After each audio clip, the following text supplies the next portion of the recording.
Assalamualaikum warahmatullahi wabarakatuh. Bapak dan Ibu masih tetap di channel kita bersama Transformasi Pendidikan. Saatnya kembali ke Hitoh.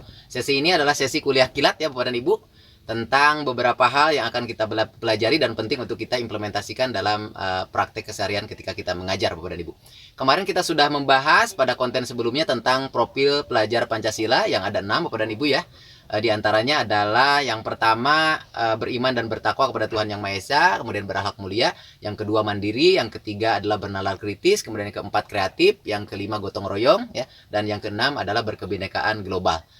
Nah, kemudian implementasinya dalam praktek mengajar sehari-hari Bapak dan Ibu ya, terkait dengan beriman dan bertakwa, diantaranya membiasakan mereka berdoa ya, kemudian membiasakan pada saatnya ada sholat duhur, kemudian sholat bersama begitu ya Bapak dan Ibu, membiasakan selanjutnya dia bertanggung jawab terhadap apa yang dia lakukan ya, disiplin, kemudian percaya diri, jujur, sabar dan sebagainya. Itu merupakan akhlak-akhlak mulia yang merupakan hal-hal yang perlu dikuatkan dalam lulusan kita ya, kepada lulusan kita terkait dengan profil pelajar Pancasila ke depan Bapak dan Ibu ya, di setiap jenjang pendidikan, di setiap satuan pendidikan, dan di setiap jenjang kelas Bapak dan Ibu.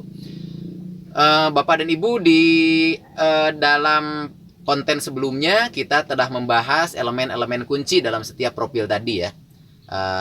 Tetapi kemarin kita belum sempat membahasnya tentang implementasinya. Tetapi kita bahas secara umum saja Bapak dan Ibu, karena sesi kali ini kita akan masuk ke kuliah kilat tentang bagaimana menyusun atau mengembangkan kurikulum, terutama terkait rencana pelaksanaan pembelajaran atau RPP Bapak dan Ibu ya. Nah, di profil pelajar yang pertama tadi sudah disampaikan bagaimana guru melakukan atau memfasilitasi pembelajaran supaya siswa terbiasa berdoa ya, pada waktunya sholat, untuk yang muslim itu dibiasakan untuk sholat ya. Kemudian di awal pembelajaran membaca ayat-ayat Al-Quran untuk yang muslim misalkan begitu ya. Itu adalah implementasi tentang profil pelajar yang pertama, yaitu beriman, bertakwa, juga berakhlak mulia. Ini dibiasakan untuk berakhlak mulia adalah bertanggung jawab terhadap setiap pekerjaannya ketika belajar, kemudian disiplin ya untuk belajar, kemudian dia sabar, kemudian jujur, dia tidak mencontek ya, dan sebagainya kalau itu tidak diperbolehkan. Nah, itu merupakan perilaku-perilaku akhlak mulia yang merupakan profil pelajar yang pertama. Kemudian ada profil kemandirian Bapak dan Ibu ya, dibiasakan anak-anak bekerja sendiri ya, kemudian dibiasakan juga mencari tahu sendiri pengetahuan tadi, tetap memiliki regulasi diri, mengatur diri sendiri supaya tidak mengganggu orang lain. Itu merupakan implementasi dalam pembelajaran untuk membangun kemandirian siswa ya. Jadi dibiasakan siswa mengerjakan LKPD atau belajar sendiri ya. Kemudian dibiasakan untuk melihat dirinya gitu ya, tentang apa sih yang harus dilakukannya, apa sih yang tidak boleh dilakukannya, karena manusia diberikan akal untuk membedakan baik dan buruk ya. Nah, di sana secara pribadi ya, setiap diri siswa tadi harus mampu mengatur dirinya, memiliki regulasi diri, dan harus mampu menguasai diri. Jadi kalau kata kunci tentang mandiri adalah tentang diri ya. Jadi kalau ada kata diri berarti ini masuk pada profil pelajar mandiri Bapak dan Ibu ya, implementasinya itu. Berikutnya adalah bernalar kritis ya. Implementasinya dibiasakan siswa untuk ketika berpendapat atau menyampaikan sebuah ide gagasan itu harus punya dasar ya. Dasarnya fakta, data, teori, literatur gitu ya. Artinya berpikir beralasan ya Bapak dan Ibu. Kemudian mengevaluasi juga, merefleksi apa yang sudah pernah dilakukannya itu. Ini aktivitas refleksi ini masuk kepada profil bernalar kritis ya. Dengan demikian maka penciri dari bernalar kritis ini ketika implementasinya adalah ada sesuatu yang disampaikan oleh siswa dan ada alasan. Jadi ada alasan, kemudian ada refleksi proses atau refleksi hasil, itu sebagai penciri bahwa dia bernalar kritis. Kemudian selanjutnya profil kreatif Bapak dan Ibu ya. Profil kreatif ini pencirinya adalah adanya ide gagasan produk ya. Kemudian ada karya atau tindakan yang orsinil Bapak dan Ibu, sehingga dalam pembelajaran dibiasakan untuk anak itu berfantasi, berimajinasi, membuat sesuatu yang yang baru ya, mengembangkan sebuah produk ya, ada hasil karyanya di dalam pembelajaran ya. Itu merupakan implementasi dari profil pelajar yang keempat, yaitu kreatif ya. Berikutnya adalah bergotong royong Bapak dan Ibu. Dibiasakan siswa dalam pembelajaran itu dengan metode diskusi diantaranya ya, dengan pendekatan kooperatif ya. Di sini banyak modelnya, disesuaikan dengan kebutuhan. Nanti setiap siswa bisa bekerja sama dengan orang lain, memiliki kepedulian ya. Kemudian di dalamnya ada juga berbagi ya, berbagi ilmu ya, dan sebagainya. Jadi ada diskusi, kemudian presentasi dari apa yang didiskusikannya, kemudian di dalam diskusi itu setiap diri punya tanggung jawab terhadap tugasnya masing-masing. Itu merupakan implementasi dari profil pelajar bergotong royong. Jadi kata kuncinya adalah bekerja sama, kepedulian, kemudian berbagi. Jadi kalau ada kata kooperatif, bekerja sama, berbagi, peduli, itu merupakan kata kunci dari profil pelajar yang kelima ya, bergotong royong. Kemudian yang keenam, berkebinekaan global, Bapak dan Ibu. Implementasi dalam pembelajaran dibiasakan untuk saling mengenal, berkenalan ya Bapak dan Ibu, menyampaikan kebiasaan sehari-hari diri dan keluarganya, sehingga setiap diri itu di dalam kelas dibiasakan untuk mengapresiasi ya, memberikan tepuk tangan ya, menghargai dari apa yang sudah dipaparkan oleh temannya tadi tentang kebiasaan diri dan kebiasaan keluarganya ya. Nah, di sana harus terbangun juga komunikasi ya, komunikasi interkultural, kebiasaan yang berbeda tadi, kemudian budaya yang berbeda, itu harus mampu difasilitasi oleh guru menjadi sesuatu yang membangun pembelajaran ya. Artinya setiap diri dalam kelas meskipun bineka atau berbeda-beda, tapi tetap mereka dari perbedaan tadi akan memunculkan sesuatu yang yang hebat ya, membangun sesuatu yang lebih dari apa yang dikuasai dirinya ya. Jadi setiap kebiasaan diri atau budaya diri kemudian muncul budaya yang lain di dalamnya, terjadi komunikasi di dalamnya, maka setiap diri tadi bisa berkembang ya. Kebiasaan atau budayanya tadi merupakan budaya yang diakui bersama dan bermanfaat untuk mereka secara individu maupun dalam hidup bersama begitu. Nah, di sana juga dibiasakan untuk anak-anak selalu melakukan refleksi atau tanggung jawab terhadap pengalaman-pengalaman kebinekaan. Jadi mereka memandang bahwa sesuatu yang berbeda itu ya biasa saja gitu ya. Jadi perilakunya inklusif Bapak dan Ibu ya. Jadi tidak memandang bahwa perbedaan itu merupakan sesuatu yang membahayakan, tetapi perbedaan itu merupakan sesuatu yang dapat membangun kompetensi dirinya. Nah, kalau ada kata kunci tentang perbedaan, keragaman, budaya, identitas diri, maka ini salah satu kata kunci terkait dengan profil pelajar Pancasila, yaitu berkebinekaan global, Bapak dan Ibu.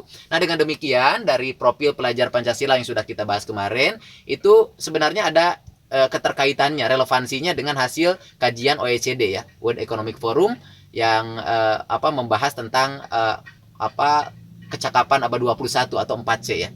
Yang pertama adalah berpikir kritis, berarti diwakili dengan bernalar kritis pada profil pelajar Pancasila. Kemudian kreativitas ya, itu atau bernalar atau berpikir kreatif itu diwakili dengan kreatif pada profil pelajar Pancasila. Kemudian komunikasi Bapak dan Ibu ya, ada kemampuan komunikasi pada kompetensi abad 21 itu diwakili dengan berkebinekaan global, karena di sana ada komunikasi interkultural dan itu diwakili dalam berkebinekaan global dalam profil pelajar Pancasila. Selanjutnya kolaboratif ya, atau collaboration, itu dalam kompetensi abad 21 diwakili dengan bergotong royong pada profil pelajar Pancasila. Nah, dengan demikian maka profil pelajar Pancasila ini sangat relevan dengan kebutuhan kompetensi abad 21 hasil kajian dunia ya, diantaranya OECD atau World Economic Forum Bapak dan Ibu. Nah, pada sesi ini Bapak dan Ibu kita akan membahas tentang bagaimana merencanakan pembelajaran atau menyusun rencana pelaksanaan pembelajaran Bapak dan Ibu ya. Ada dua hal yang harus kita jadikan fokus. Yang pertama nomenklatur ya, yang mengatur tentang penyusunan RPP ini. Yang pertama yang masih berlaku adalah Permendikbud nomor 22 tahun 2016 tentang proses pembelajaran pada pendidikan dasar dan menengah, dan itu masih dijadikan standar proses oleh kita semua. Kalau berbicara standar proses berarti berbicara tentang standar minimal Bapak dan Ibu ya. Meskipun nanti komponen-komponennya yang kita sampaikan ada 13, tidak menutup kemungkinan nanti guru menuliskan atau menuangkan komponen yang lainnya Bapak dan Ibu, karena sifatnya minimal standar proses itu ya. Nah, ini dasarnya adalah Permendikbud nomor 22 tahun 2016 Bapak dan Ibu. Tetapi ada yang terbaru sekarang, yaitu Surat Edaran Pak Menteri nomor 14 tahun 2019 ya. Di sana dinyatakan bahwa ada 3 komponen inti dalam RPP yang wajib, yaitu tujuan pembelajaran, langkah pembelajaran, dan penilaian. Sementara yang lainnya yang tertera dalam Permendikbud nomor 22 tahun 2016 itu dijadikan sebagai komponen penunjang. Nah, dengan demikian maka Bapak dan Ibu, berdasarkan Surat Edaran nomor 14 tahun 2019 ya, guru diperbolehkan ya menyusun RPP itu dengan hanya 3 komponen tadi, tujuan, langkah pembelajaran dan penilaian, atau bisa juga ditambahkan dengan komponen-komponen penunjang lainnya, bahkan utuh ya. Komponen dalam Permendikbud nomor 22 tahun 2016 sebanyak 13 komponen itu ada dalam RPP, itu diperbolehkan, silakan. Karena itu terkait dengan hal-hal yang administratif ya, maka Bapak dan Ibu tidak diikat, silakan merdeka untuk Bapak dan Ibu menuangkannya di dalam RPP, karena ini masih dalam konteks technicalities atau administratif Bapak dan Ibu ya. Nah, kita bedah bersama dulu ya sebelum kita membahas tentang surat edaran Pak Menteri nomor 14 tahun 2019 di mana komponen RPP tadi ada 3. Nah, kita bedah dulu tentang Permendikbud nomor 22 tahun 2016, utamanya tentang komponen RPP. Di dalamnya ada 13 komponen RPP Bapak dan Ibu ya. Yang pertama adalah identitas sekolah Bapak dan Ibu. Identitas sekolah ini penting untuk kita tuangkan di dalam RPP kita karena setiap sekolah punya karakteristik ya. Dengan menuliskan identitas sekolah seperti guru diingatkan kembali, karena RPP ini untuk diri guru ya Bapak dan Ibu. RPP itu bukan untuk kepala sekolah, bukan untuk pengawas sekolah. Jadi jangan dibiasakan menyerahkan RPP yang sudah kita rancang itu sebelum pembelajaran berlangsung ya. Di pagi hari diserahkan kepada kepala sekolah atau pengawas sekolah ya untuk dinilai. Berarti fokusnya kita sedang mengajar kepala sekolah atau bukan mengajar pengawas, bukan mengajar anak didik. Jadi RPP itu dibawa ke kelas ya.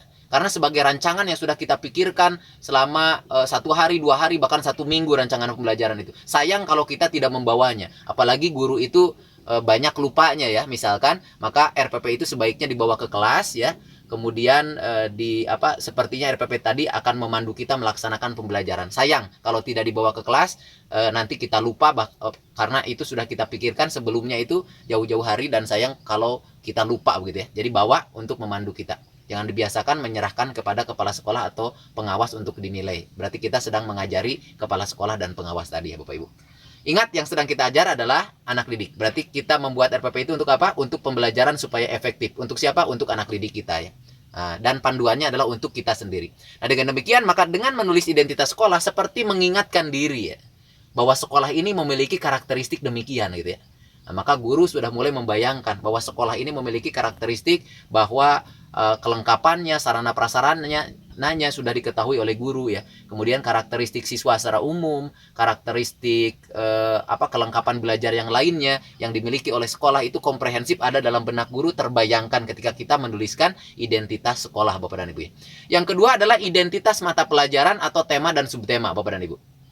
Jadi di kolom identitas selain ada identitas sekolah, nama sekolah, juga ada tema, subtema, juga mata pelajaran yang terkait pada tema. Hal ini penting untuk mengingatkan para guru ya, bahwa ketika mengajar jangan lepas dari tema. Kalau temanya tentang kebersihan diriku, maka berbicara tentang kebersihan tapi dalam konteks diri ya. Tapi kalau keluarga, maka berkembang menjadi kekeluarga. Jadi seperti ketika kita menuliskan dalam identitas itu adalah tema atau subtema, seperti guru itu diingatkan, jangan lepas dari bungkusnya, yaitu temanya. Kalau temanya kebersihan berarti berbicara kebersihan. Kalau temanya diriku berbicara tentang diriku begitu ya. Nah, itu Bapak dan Ibu tentang tema dan subtema. Nah, selain itu ketika kita menuliskan identitas itu mata pelajaran, maka setiap mata pelajaran itu memiliki ideologi sendiri ya. Matematika, ilmu berpikir, bahasa Indonesia, ilmu berkomunikasi, PPKN bagaimana menjadi warga negara yang baik, PJOK bagaimana menjaga fisik supaya tetap sehat ya, IPS bagaimana bersosial dengan baik, IPA bagaimana bersahabat dengan alam ya, mempelajari fenomena alam sehingga kita bisa diterima oleh alam dan alam diterima oleh kita ya. Itu ada di IPA. Artinya apa? Setiap mata pelajaran punya ideologi sendiri Bapak dan Ibu. Nah, dalam pembelajaran ketika kita menuliskan dalam RPP itu adalah mata pelajaran yang terikat pada tema, maka seperti kita diingatkan bahwa matematika itu punya ideologi sendiri sebagai ilmu berpikir. Bahasa Indonesia itu punya ideologi sendiri sebagai ilmu bagaimana berkomunikasi, ya. Kemudian IPS itu memiliki ideologi sendiri bagaimana dengan IPS siswa mampu bersosial, hidup dengan masyarakatnya dan sebagainya. Jadi dengan menuliskan mata pelajaran dalam kolom identitas di RPP mengingatkan kepada guru bahwa setiap bidang ilmu atau mata pelajaran yang terikat pada tema atau subtema tadi memiliki ideologi, karakteristik, hakikat masing-masing untuk kita belajarkan sesuai dengan hitoh atau hakikatnya. Begitu Bapak dan Ibu ya.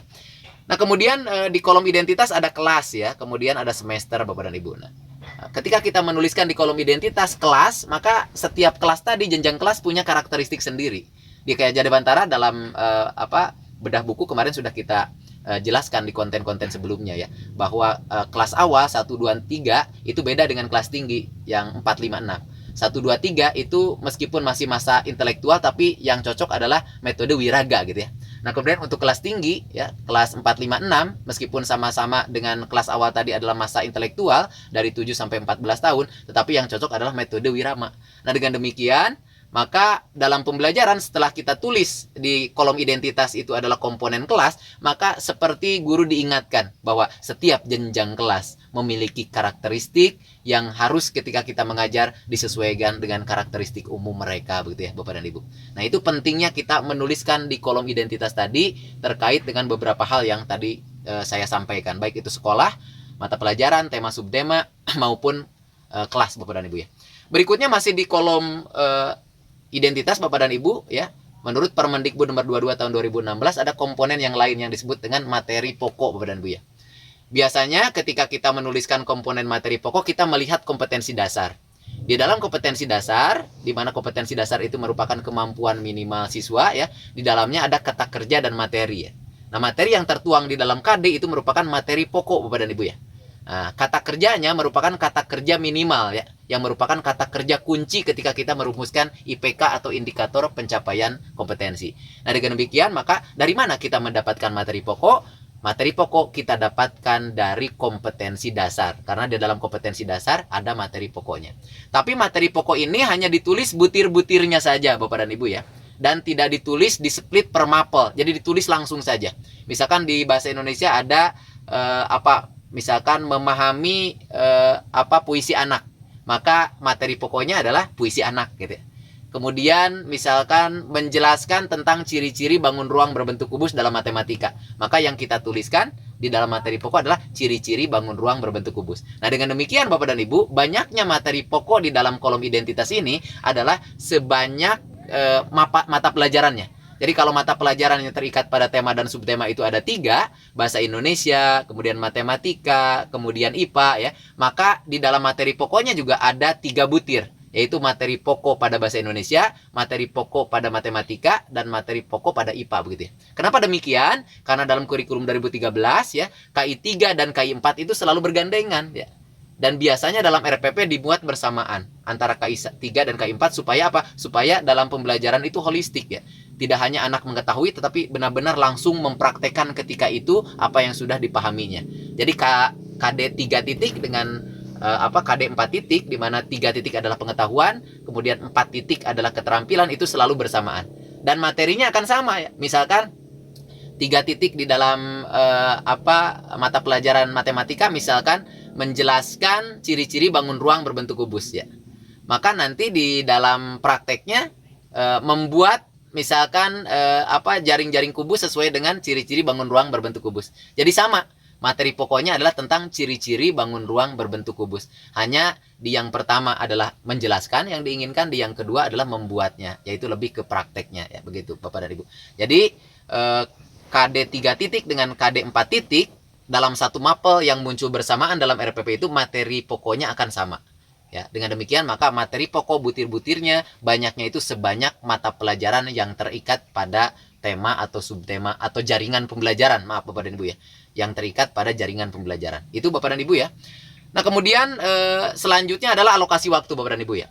Alokasi waktu ini sangat penting untuk dituliskan di dalam identitas itu untuk mengingatkan guru bahwa alokasi waktu yang disediakan di dalam kurikulum adalah sekian JP begitu ya. Misalkan ada 5 JP atau 6 JP ya berdasarkan kurikulum tadi, maka guru akan menyesuaikannya bagaimana membuat bahan ajar, mengembangkan bahan ajar, memfasilitasi langkah pembelajaran pada kegiatan pendahuluan inti penutup itu sesuai dengan pembagiannya dan sesuai dengan waktu yang disediakan, yaitu alokasi waktu yang tertera dalam kolom identitas. Jadi apa yang ditulis di identitas itu seperti mengingatkan kita Bapak dan Ibu.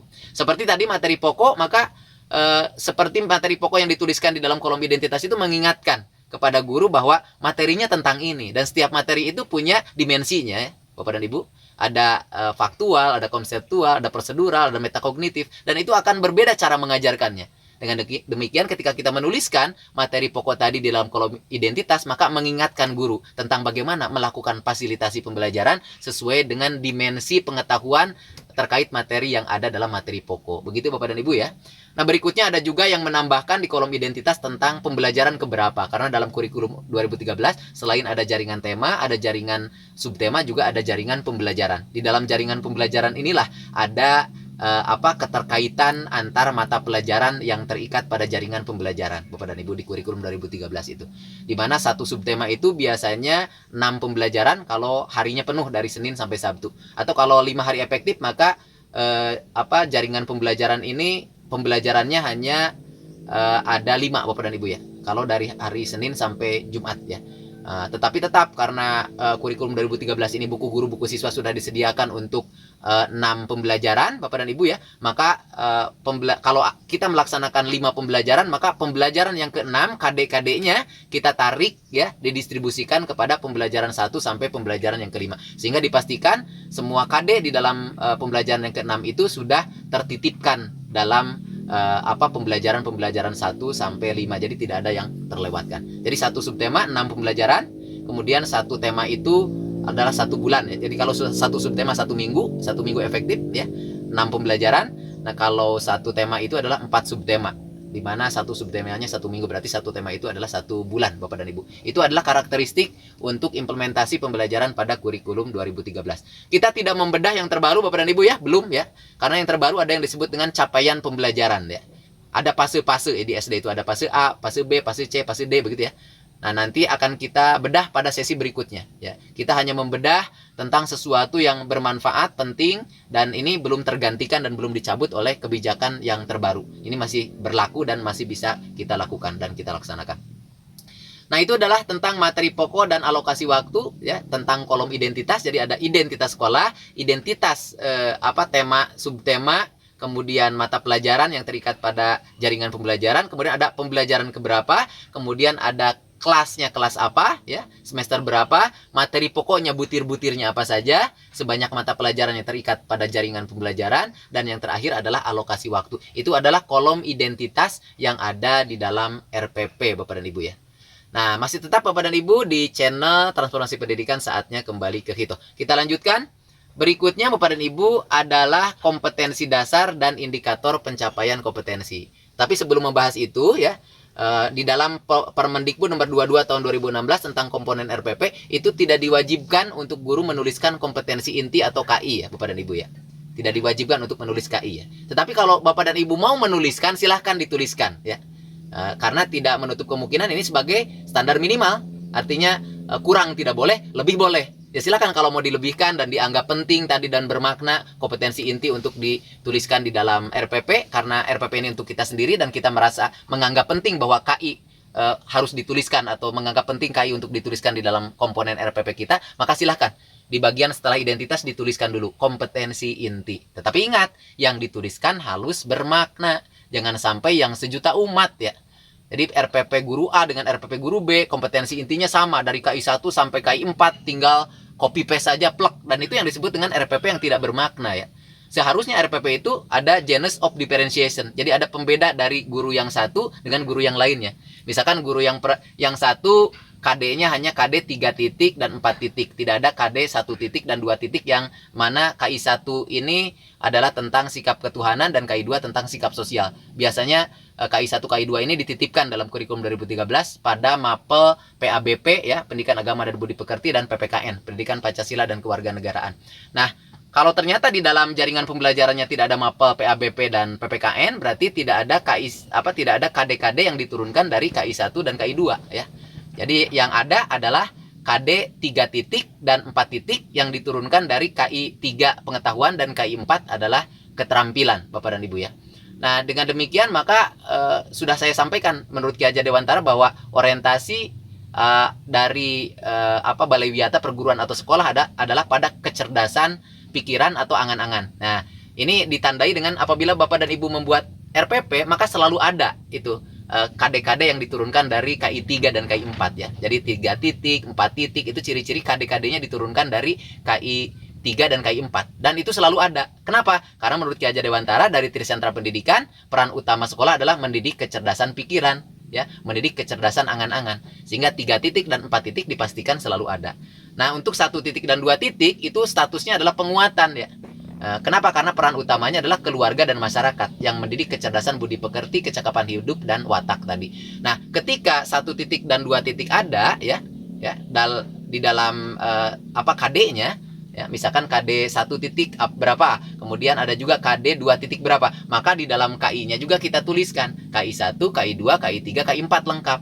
Nah, jadi dipastikan kalau ada ibunya berarti anaknya juga akan ada gitu. Jadi jangan sampai di bawah ada KD 1 titik tapi di atasnya tidak ada di KI-nya, atau kebalikannya, di bawah di KD-nya tidak ada KI 1, KI 2 atau KD-KD yang diturunkan dari KI 1 dan KI 2, hanya ada KD-KD yang diturunkan dari KI 3, KI 4, maka di atasnya juga hanya yang ada KI 3 dan KI 4 saja. Jangan dituliskan KI 1 dan KI 2-nya. Dengan demikian maka RPP-nya menjadi bermakna ya, antara satu guru dengan guru yang lainnya. Ada guru yang memuat semua KI dari KI 1 sampai KI 4 karena memang di dalamnya ada mata pelajaran PABP dan PPKN ya, dan di dalamnya lengkap ada KD 3, ada KD 1 titik, ada KD yang diturunkan dari KI 2 dan ada KD 3 titik, kemudian ada KD 4 titik ya. Maka membuat kompetensi intinya juga lengkap. Tapi ada juga guru yang KI-nya hanya KI 2, KI 3, KI 4. Kenapa? Karena KD-nya